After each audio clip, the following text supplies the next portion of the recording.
Hi mga kalabs! So ngayon on the way na kami mag-island hopping niyan, 6 a.m. in the morning.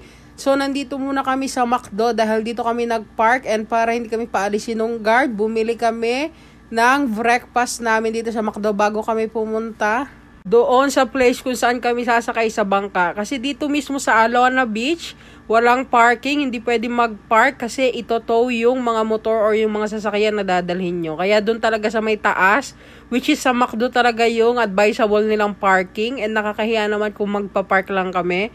Kaya bumili na rin kami ng makakain namin. And good thing bumili kami dahil wala pala kaming ibang kakainan sa mga pupuntahan namin for today's video. So ayan, naglalakad na kami, binibilisan na namin kasi late na, mga 6:30 na yan kasi ang tagal ng order namin sa McDo. And ayan, nakikita nyo dyan sa dulo na yan kami sasakay. And yung mga bangka na nakaparking dyan, yan yung mga ready na for island hopping. And ayan, si ate, yung mga naglilista ng mga pasahero na sasakay for island hopping this morning. Dapat talaga naka-private kami, pero sabi ko mag-joiners na lang kami para makatipid kami kahit papano. Pero ang ina-advise ko sa inyo, kung gusto niyo talaga masulit yung island hopping nyo, mag-private kayo. Kasi pag private kayo, wala kayong ibang iintindihin kundi sarili nyo lang. Unlike pag joiners kayo, kailangan nyo pa maghintay na mapuno yung bangka. Kailangan nyo pa maghintay na tapos na mag-island hopping yung mga ka-join nyo bago kayo umalis dun sa destination nyo. So ayan na, nakasakay na kaming lahat. And feeling ko overcrowded yung sinakyan namin. Pero hindi naman, kinaya naman. Pero ramdam talaga ng bangka yung bigat naming lahat. Kasi medyo talagang pinilit kami nilang ipagsiksikan sa isang bangka na to. Siguro mga lagpas 10 kami dito. After ilang minutes, papunta na kami sa aming first stop which is ang dolphin watching. And medyo malayo-layo din yung aming tatakbuhin. And eto na nga, nakarating na kami dito sa spot ng dolphin watching. Ayan, pati ang mga bangka na yan. Pinunta nila yung mga guests nila rito kasi dito lang mismo yung dolphin watching. Kaya ang dami namin. So, kaya siguro hindi namin nakita yung dolphin kasi nabulabog masyado. Kasi sabay-sabay kaming lahat niyan. Ayan, nakikita nyo ang dami mga bangka.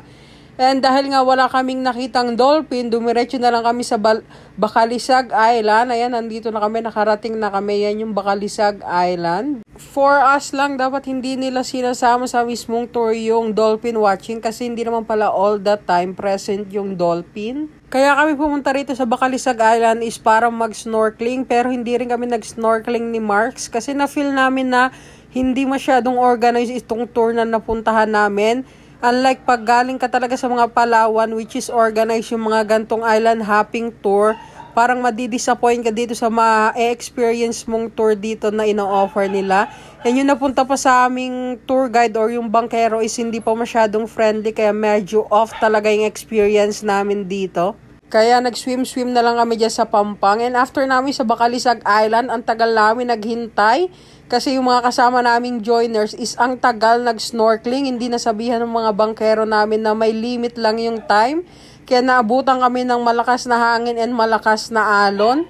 Pero kahit ganun pa man, para hindi masira yung aming mood and yung tour, in-enjoy na lang namin itong Virgin Island. Ito na rin naman yung last stop namin. Kaya, ayan, super enjoy na lang kami dito. Kahit malakas yung hangin and alon, go pa rin. Alay ko, nahihilo ako. Hi, John. Hi, I'm at the Virgin Island Sandbar. Look, here's the sun. There, oh, feel nyo rin. Ano siya? High tide ngayon. That's why hindi siya masyadong kita. But it's fine. Maalon.